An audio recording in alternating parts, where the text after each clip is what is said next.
คลื่นเราเชิญท่านเข้าสู่พุทธธรรม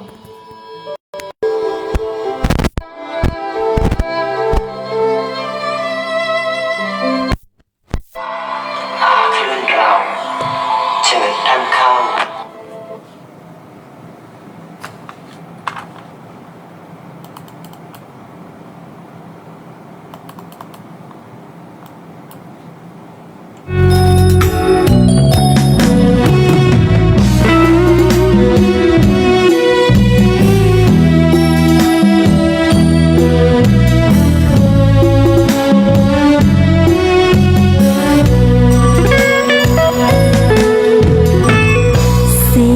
เพลงลอยลิวลัดทิวเขาดงเสียงจากวัดศรีอุดมวงศ์ฝากตามคลื่นส่งลอยมามอบสารดีให้ทำคำจุนชีวาทูลชาติเธอศาสนาสถาบันมิ่งขวัญชาวไทยด้วยใจมุ่งมั่นร่วมกันเถิดทูลสรรสร้างในทางสายบุญเป็นสิ่งคำจุนพาไปพระครูอุดมร่วมสร้างสังคมด้วยใจนำธรรมะมาให้เหมือนส่งยาใจมอบมาวัดศรีอุดมวงศ์เปรียบปานบ้านเมตตาธรรมมีกิจกรรมหวังให้หลักธรรมนำพาปลอบใจไข้ป่วยด้วยอุ่นให้บุญเป็นยารอยยิ้มเต็มหน้าบุญพาให้ใจงดงามด้วยงานการสื่อให้คือสำคัญบอกถามถึงกันและกันให้เป็นแก้วขวัญคุณคำเทิดประเพณีบูชาทั้งวัฒนธรรมให้สิ่งดีงามด้วยธรรมนำคนสุขใจ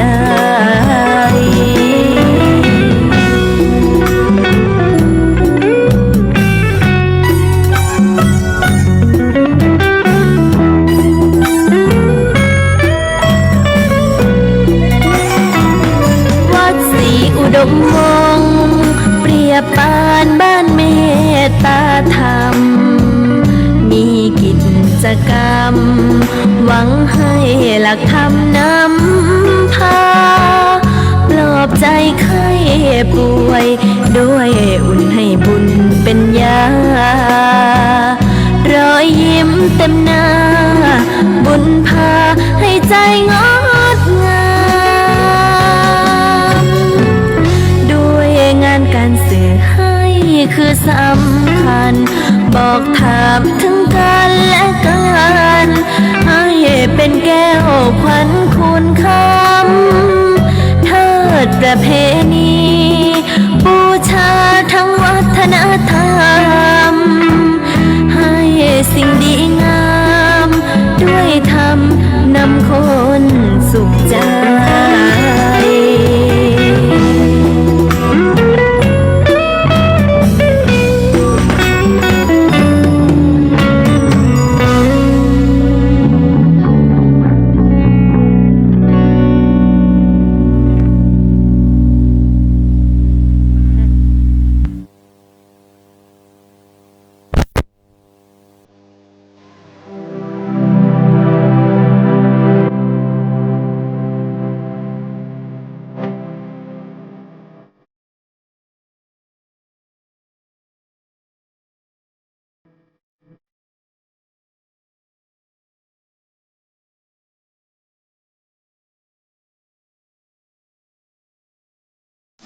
รถประธรรมล้ำเลิศประเสริฐแน่จะแก้ความสวยทุกอย่างรถที่ใจดวงใจใสสะอาดอย่าเลิกล้างห่างวัดอัดฟังธรรมขอน้อมต่อพระรัตนตรัยกราบคารวะ พระมหาเถรานุเถระทุกรูปทุกวัดด้วยความเคารพอย่างสูงยิ่งของความสุขความเจริญจงบังเกิดขึ้นมีตลอดญาติโยมสาธุชนคนดีทั้งหลายด้วยกันทุกท่านทุกคนณโอกาสนี้ในค่ำของคืนวันนี้เป็นค่ำของคืนวานพระราชบดีที่15เดือนมกราคมแรม12ค่ำเดือน2ปีมะเส็งพุทธศักราช2568เข้าไป69ในเวียนมาบรรจบครบรอบอีกวาระหนึ่งซึ่งในวันนี้ในเวลา3 ทุ่มกับ30 นาทีเหลือเวลาอีกครึ่งชั่วโมงเนาะ3 ทุ่ม30 นาทีญาติโยมกับรายการคลินิกพุทธธรรมนำสุขคลินิกพุทธธรรมนำสุขจากทางสถานีวิทยุบริการสาธารณศาสนาและวัฒนธรรมคลื่นความถี่ FM 101.75 เมกะเฮิรตซ์จังหวัดเลยลิงก์สัญญาณผ่านอินเทอร์เน็ตเว็บไซต์ไปทางเสียงธรรมจากถ้ำผาหม้อ FM 96.50 เมกะเฮิรตซ์วัดป่าจาริยธรรมถ้ำผาหม้อติดตามรับฟังทางวิทยุออนไลน์ระบบ Android Play Store สถานีวิทยุพระพุทธศาสนาทั่วไทยโหลดไว้ที่หน้าจอโทรศัพท์ฟังได้24 ชั่วโมงติดตามรับฟังทาง Facebook Live วัดศิลวงศ์ Official Fanpage Facebook Live วัดศิลวงศ์ Official Fanpage ติดตามรับฟังทาง Facebook Live สมบัติมูลนา Facebook Live สมบัติมูลนาออกอากาศจากอาคารมูลที่พุทธธรรมนำชีวิตวัดศิลวงศ์บ้านในนาตำบลศรีสงครามอำเภอวังสะพุงจังหวัดเลยหมายเลขโทรศัพท์ก็0930851122 093085พระธรรมภาพพระคุณดมวรานุวาสเจ้าวาดเจ้าสำนักผู้ในการสถานีทำหน้าที่ตรงนี้รบกวนข่าวประชาสัมพันธ์ข่าวสารงานราชการข่าวสารงานพุทธศาสนางานพุทธศาสนางานปฏิบัติธรรมวัดป่ามุจลินวัดป่ามุจลินตำบลศรีสองลักษณ์อำเภอเมืองจังหวัดเลยเขาจัดปฏิบัติธรรมวันที่9 ถึง 18 มกราคมเช้าอาตมาก็ไป3 โมงแล้วก็ได้ร่วมทำบุญไป1,000 กว่าบาทแล้วก็ประชาสัมพันธ์ข่าวสารงานปฏิบัติธรรมสัญจรพระธาตุนาโดนปฏิบัติธรรมสัญจรพระธาตุนาโดนวันที่17 มกราวันเสาร์ที่17 มกราคมออกเดินทางก็เดินทางตอนไหนล่ะโยมพร้อมตอนไหนก็พร้อมรถตู้จะเป็น7 โมง 8 โมง 9 โมงก็ไปได้ อยู่ที่ความพร้อมโยมหรือ10 โมง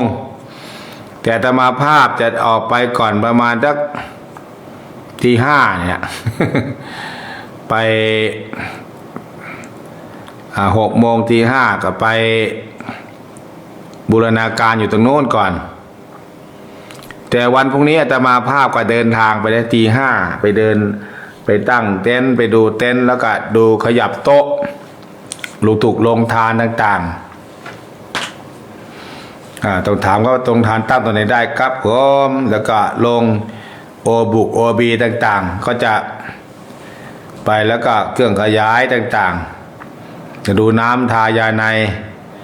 ทางนู้นด้วยเสือสัตว์อาสนะแล้วก็ต้องไปชี้แล้วก็ห้องรับรองห้องพักครูบาอาจารย์แล้วก็ห้องน้ำห้องสุขาต่างๆจึงต้องไปจริงไม่ได้อยากไปหรอกอยากจะไปวันเดียววันที่17วิ่งไปวิ่งมาอย่างน้อยก็ได้มีค่าน้ำมันแล้วไปกลับ 2,000 บาทหรือ 2,000 กว่าบาทต้องหมดไปแล้ว แต่ก็ถ้าเพื่อความเรียบร้อยเพื่อความสะดวกสบายเพื่อเวลาลงทานไปเราจะรู้ว่าเป้าหมายอยู่ตรงไหนอนุโมทนาสาธุการให้กับญาติโยมที่ติดตามรับฟังกันทุกท่านทุกคนใครที่ฟังอยู่รายชื่อรายนามก็ได้100 กว่าคนแล้วโยม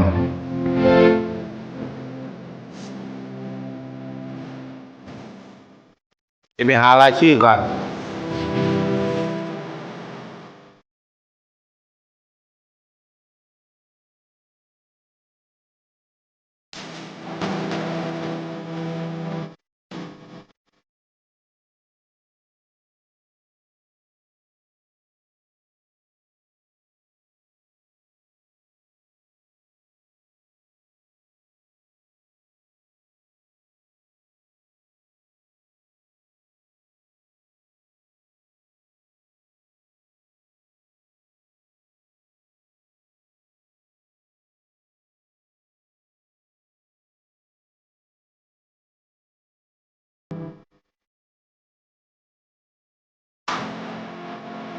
ใส่เข้ารายชื่อ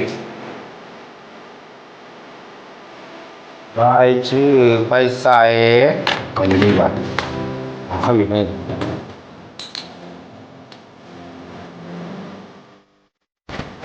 รายชื่อผู้ที่ร่วมบุญโอ้130กว่าท่านแล้วเดี๋ยวก็นี่ก็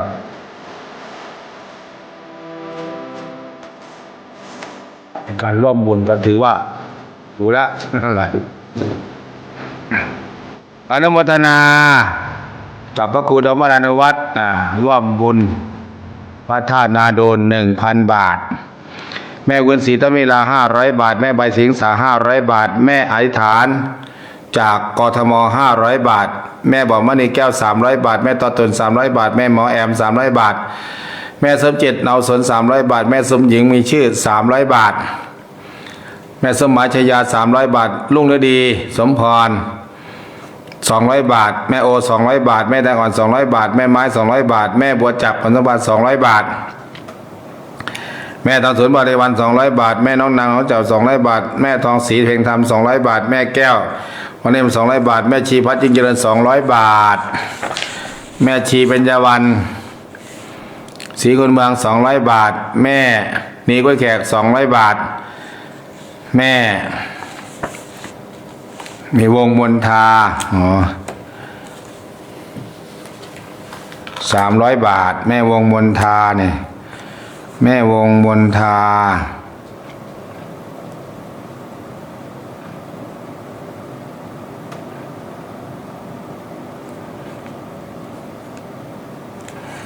แม่วงมนทา300 บาทยายแพงอารมณ์300 บาทแม่สมัครราชโยธา300 บาทแม่กันสมณสน200 บาท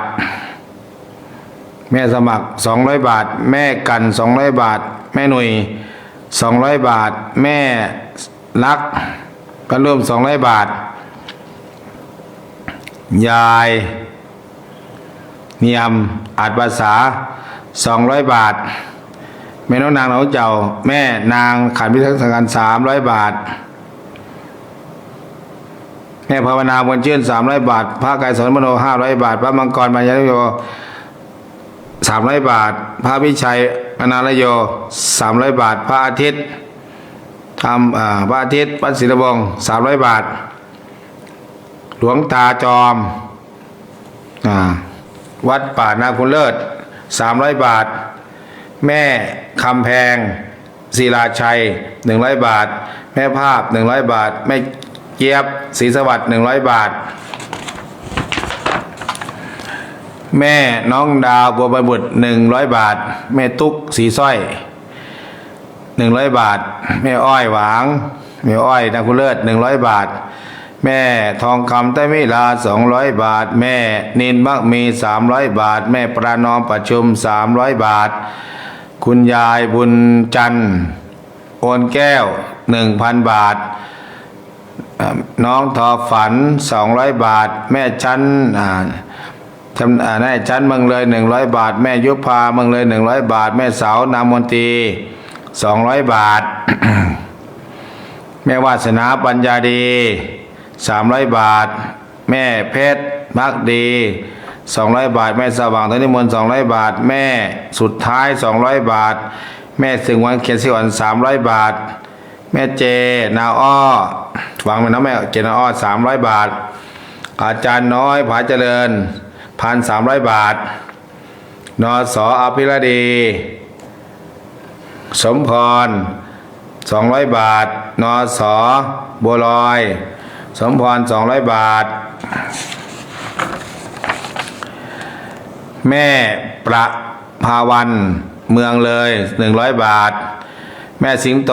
300แม่สิงโต300 บาทแม่สมหญิงแม่ครูหญิงดวงศรี300 บาทพระประหลัดณรงค์ฤทธิ์พระครูประหลัดณรงค์ฤทธิ์อุปกิจโต500 บาทแม่เยียนแม่บุญแม่เรือนแม่บุญเรียนแม่บุญเรียนแม่บุญเรียนบุญเกต200 บาทแม่แววสง่าลี100 บาทแม่สวยอันธจันทร์300 บาทแม่สมศรีจันทิรา200 บาทแม่อัมพรแม่จันพรหมราช160 บาทแม่เจมะคะมะพิมมะขัน300 บาทใจน้องฟ้าใส300 บาทพ่อน้องแตงโม200 บาทแม่เมืองศรีนวลสูง300 บาทแม่ชีนงรัก100 บาทแม่ชีอยุธยาดีโอย100 บาทแม่โอ200 บาทแม่ก๊อฟบางจัน100 บาทแม่วีระพันธ์คำดอกคำ200 บาทแม่อุไรวันนามวง100 บาทแม่สำอางแก้ววัฒนะ 1,000 บาทโมทนาสาธุการแม่สวัยปากปวน200 บาทแม่หนูพิษจำพูพิเศษ300 บาทแม่นง300 บาทแม่นางการมิตรสิงคาร200 บาทแม่พรทิพย์มิตรสิงคาร200 บาทนายพิทะยาปึงช้างเลยจังหวัดเลย300 บาทแม่พินนาแก500 บาทแม่หนูเกื้อนามวง200 บาทพ่อธงชัยจันทนาม300 บาทแม่ปัญญาบ้านซ่าน100 บาทแม่สำเนียงที่ดินดำ100 บาทแม่อะไรวะนางสาวนุชนาถมณีแก้ว100 บาทแม่นินพักมี200 บาทเพิ่นเขียนแล้วไม่นินพักมีนะแล้วก็แม่เลยแม่หมอแอมทำอะไรอีกหมอแอมบวกอะไรนะเป็น300 บาทแม่ไขสังทวง300 บาทแม่วาดจันล้วนแม่วาสนาจันล้วน300 บาทแม่วาดแม่วาสนาปัญญาดี300 บาททำไมมีรายชื่อซ้ำวะ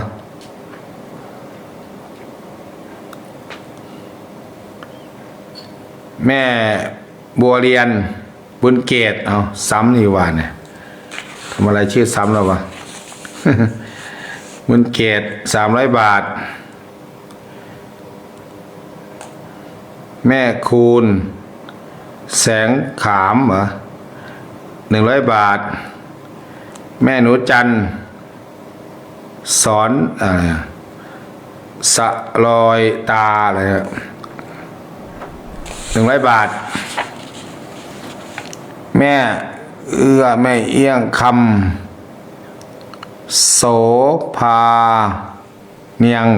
100 บาท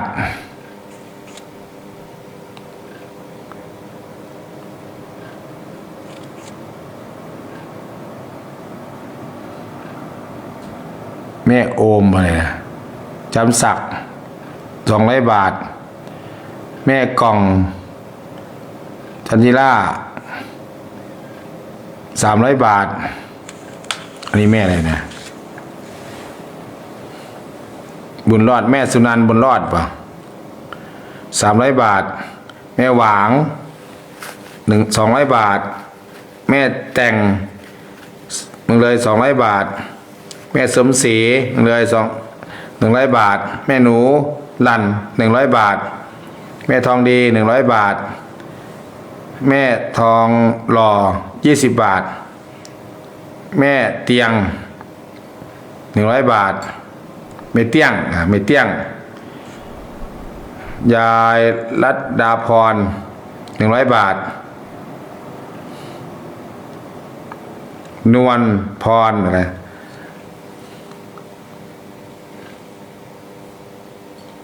นวลศรีอะไรแบบ100 บาทอ่านยากจัง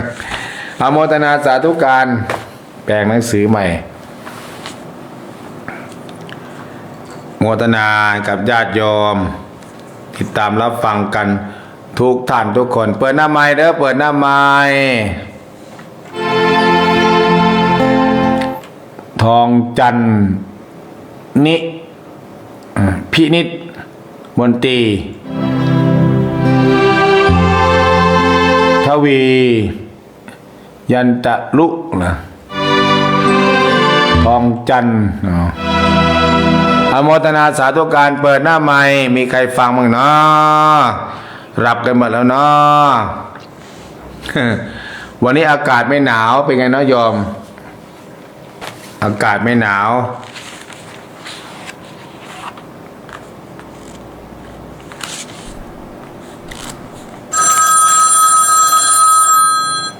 เชิญธรรม ธรรมสการพระคุณเจ้าเจ้าค่ะไม่สุดท้ายฟังอยู่เจ้าค่ะ สุดท้ายฟังโย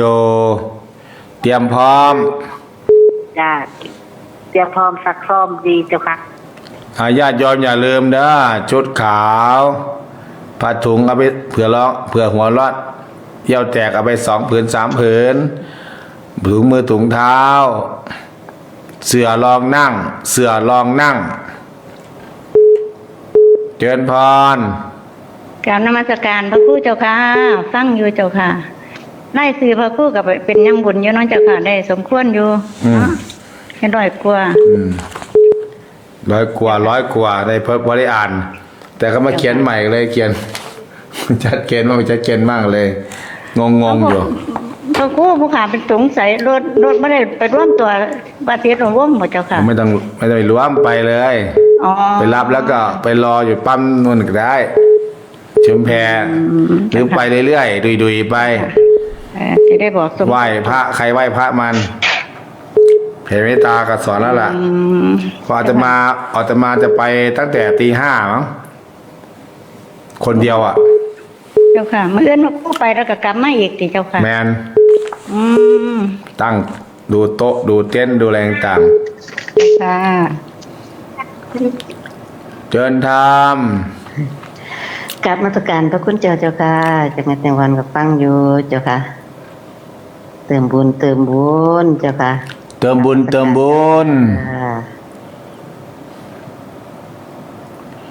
เชิญทำเอาสายต่อไปใครจะไปรถเชิญทำกราบนมัสการเจ้าค่ะพระอาจารย์แม่หญิงเจ้าค่ะพระอาจารย์เจ้าค่ะแม่หญิงขึ้นรถแม่บัวหรือรถแม่มาติดต่อเจ้าค่ะอ๋อแม่หญิงจะรออยู่ที่หน้าเซเว่นนะเจ้าค่ะ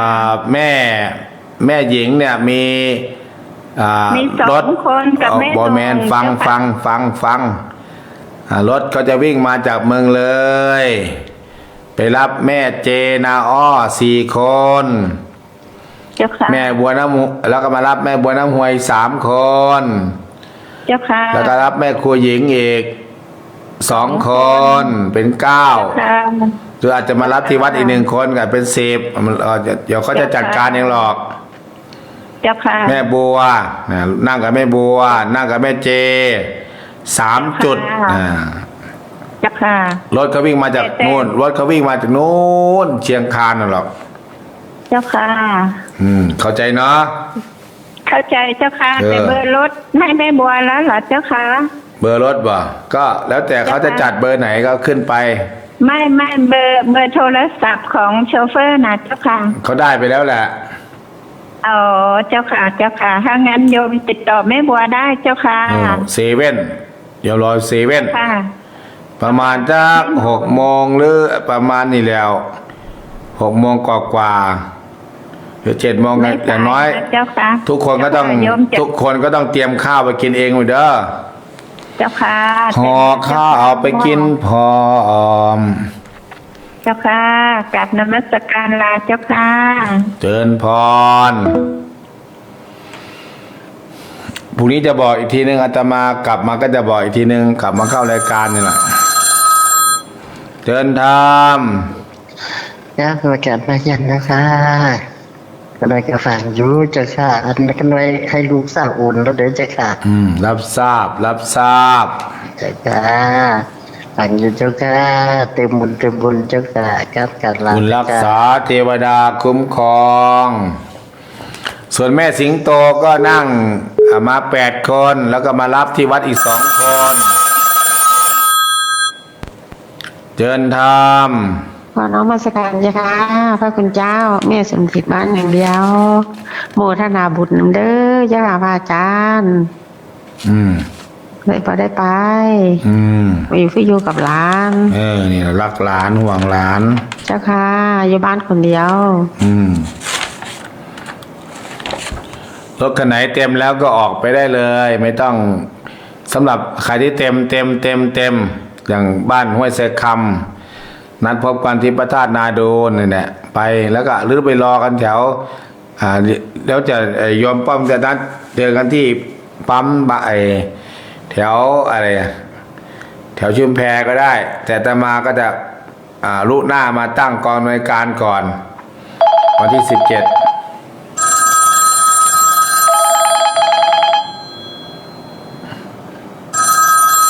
เดินทาง กับนมัสการเจ้าค่ะแม่น้องคิ้วเจ้าค่ะ แม่น้องทิว เจ้าค่ะ อย่าเอาเบอร์อันนั้นไปรับนะเดี๋ยวจดเบอร์ไว้จดแล้วเนาะเดี๋ยวสักดา ดาบหาเจ้าค่ะ เดี๋ยวฮะ คือโยมให้โซเฟอร์ได้บ่โยมลัดอยู่ทางที่ เดี๋ยวโยมโทรไปหาเพิ่นเด้อเดี๋ยวบอกเบอร์จดปากกามีไหม บ่ทันได้หาเจ้าค่ะอยู่ในบ่อนเจ้าค่ะ อยู่ในบอน เจ้าค่ะเอาเบอร์โยมให้โซเฟอร์รถให้เพิ่นโทรหาได้บ่เจ้าค่ะ จดไว้ก่อน แม่สวย เบอร์หยังบอกมา082 อัวสัวยอ 137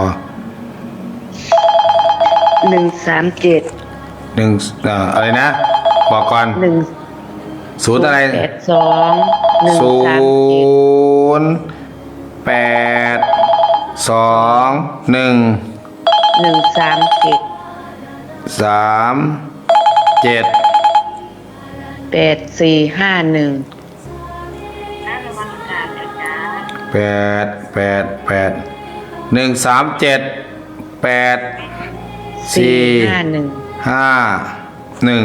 รับทราบ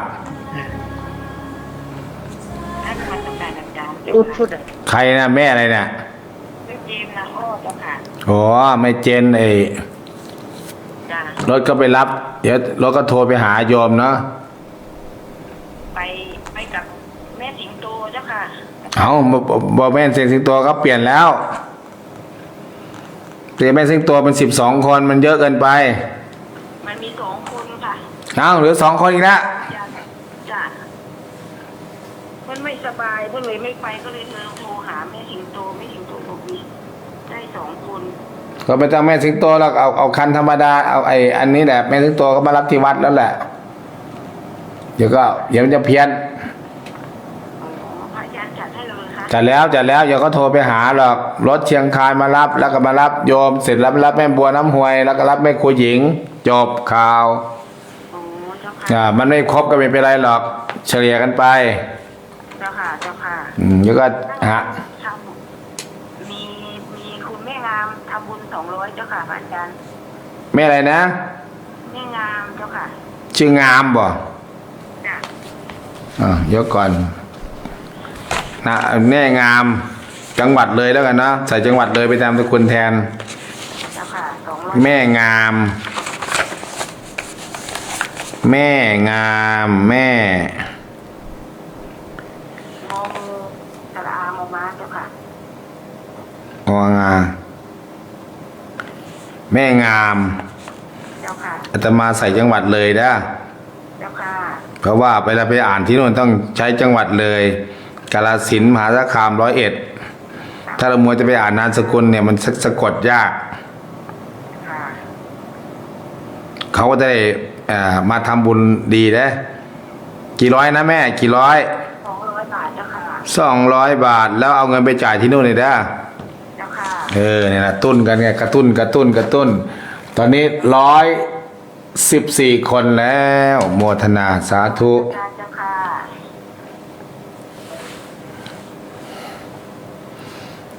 ใครจะไปจะมีที่นั่งอีก2 ที่นั่งเด้อยอมเด้อ0930851122แม่อะไรวะแม่อะไรวะแม่สวยอาจารย์เดี๋ยวเขาไปรับรถไปรับแม่หนูพิจารณพิเศษกับแม่เนี่ย2 คนแล้วก็รถก็วิ่งไปรับโยมอีก7 คนเป็น9เด้อขาดเหลือเยอะตามจะมาเติมเองหรอกโยมก็จ่ายที่โยมไปนั่งเนี่ยเจริญพร กับนมัสการรอบ2เจ้าค่ะผู้ขาเรื่องแม่พาวิกาคุณพิทักษ์แม่หักขามเจ้าค่ะเพิ่นออกบุญ100เจ้าค่ะ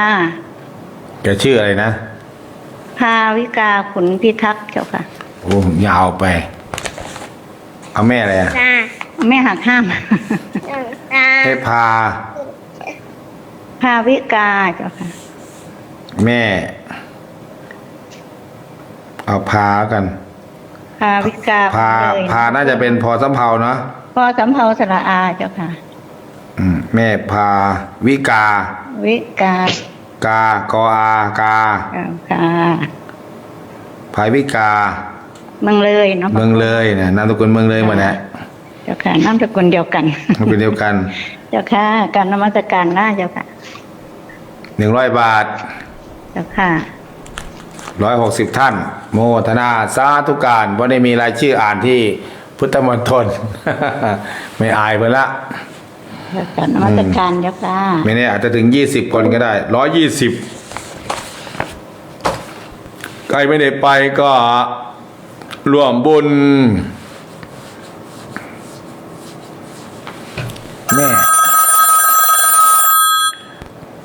แม่นางหนองนกเจ้า เจ้าค่ะกราบนมัสการพระคุณเจ้าเจ้าค่ะแม่น้องนางเจ้าค่ะ อันนี้ก็แม่สุดท้ายมาทีหลังว่ายันก็มาให้เขียนชื่อเพื่อแม่บัวเรียนแล้วก็แม่กล่องโยมเขียนไว้แล้วก็ปัจจัยก็ใส่ซองไว้ให้หมดแล้วเหรอเจ้าค่ะอาจารย์ชื่อหมดแล้วล่ะ ไหนนะแม่กล่องอยู่ไหนอะ คุณยายกล่องนะเจ้าค่ะ อยู่ไหนอะ กล่องแม่บัวเรียน อยู่ไหน แม่ อะ บัวเรียนน้ำบุญเกตนะเจ้าค่ะ อ๋อก็ใส่ใหม่แล้วแม่บัวเรียน แม่ แม่บัวเรียน แม่กล่องจันอะไรอะจันทิล่า เจ้าค่ะ อย่างน้อยออกมาแล้ว นั่นแหละ แล้วอะไรอะ แต่ออกชื่อไว้อยู่แต่ปัจจัย แม่อะไรเนาะแม่แม่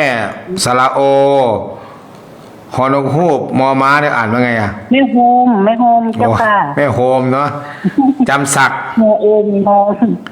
เจ้าค่ะแม่โฮม จำศักดิ์แม่กองจันทิล่า ค่ะ แล้วก็แม่อะไรอีกอ่ะ แม่บัวเรียน แล้วก็ แม่บัวเรียน อะไรบุญรอดอ่ะนามคุณอะไรใครอ่ะ แม่รจนาแม่รจนาบุญรอดเจ้าค่ะ โอ้ใครเขียนรจนาเขียนอย่างนี้เนาะ ก็รจนาก็รอเรือจอจัน โอ้ยเขียนตัวเท่ากับไอ้ขนตามดอ่ะรู้จักขนตามดไหมโยม เจเขียนพากันเขียนมา ไม่ไอ้ลุงมันเขียนใส่กระดาษนะน้องขนตามดรู้จักไหมขนตามดเอาใหม่เด้แม่รถ แม่รจนาร ถตัวอะไร รอเรือ รอเรือ จอจานรถรอจอรถเหรอ เจ้าค่ะรอจอรถนั่นแหละเราเรียกรจนาร ถจะนาไม่น้องหนูสระอะนานี่ เจ้าค่ะรจนา แต่มาก็งงมันตัวอะไร รจนาบุญรอดก็แม่ ได้แล้วนั่นแหละ ได้แล้ว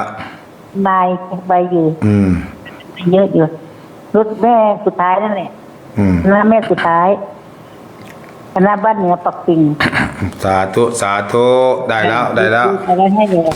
อย่ารถก็ไปรับเด้อเหนือปากเป่งพรุ่งนี้จะประกาศมีชื่ออะไรบ้างรถ แม่รถทำไมก็เอารายชื่อรถไปคนขับรถไปไหนเนาะ เจ้าค่ะกับนมัสการลานะเจ้าค่ะ รออยู่ที่วัดนะเขาไปรับพอตาลือมั้งตาลือหรือไง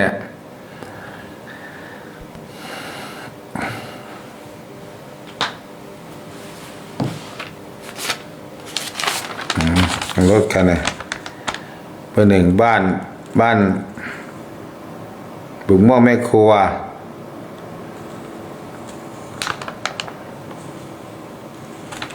ไม่มีเบอร์โชเฟอร์วะ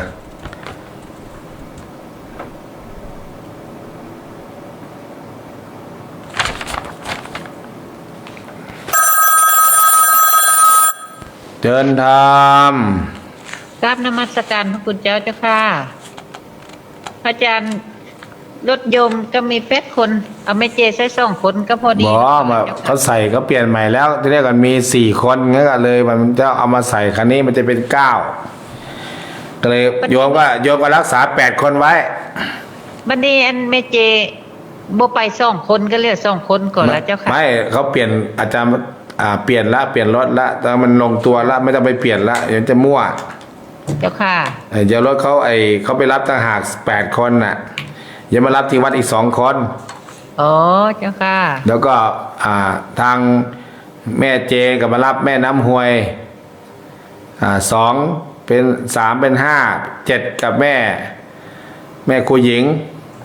ก็หาเอาใส่ตื่มไปเจ้าค่ะ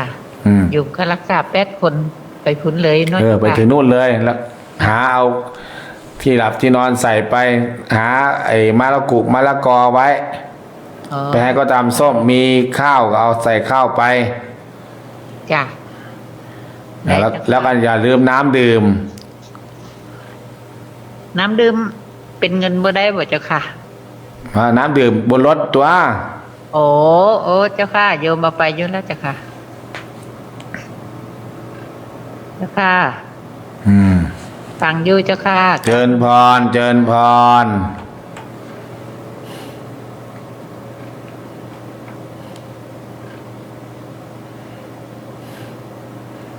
การนมัสการหลวงพ่อผมมีโยมตายที่บ้านนะวันนี้ครับอดไปกับหลวงพ่อ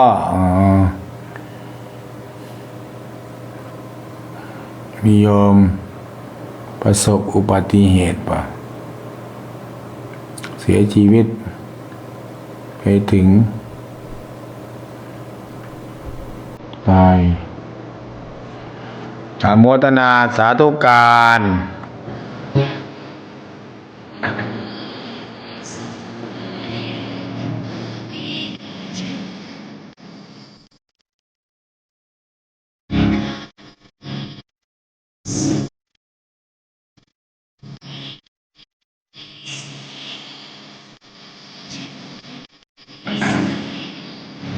อ้าวเวลาหมดเวลาแล้วขออนุญาตกินกินยาก่อนเดี๋ยวจะน็อกก่อนยายอนุโมทนาสาธุการให้กับญาติโยมที่ติดตามรับฟังกันทุกท่านทุกคนน้อยมีแต่ความสุขมีแต่ความเจริญโดยธนาการทุกท่านทุกคนเทินเจริญพรเจริญธรรม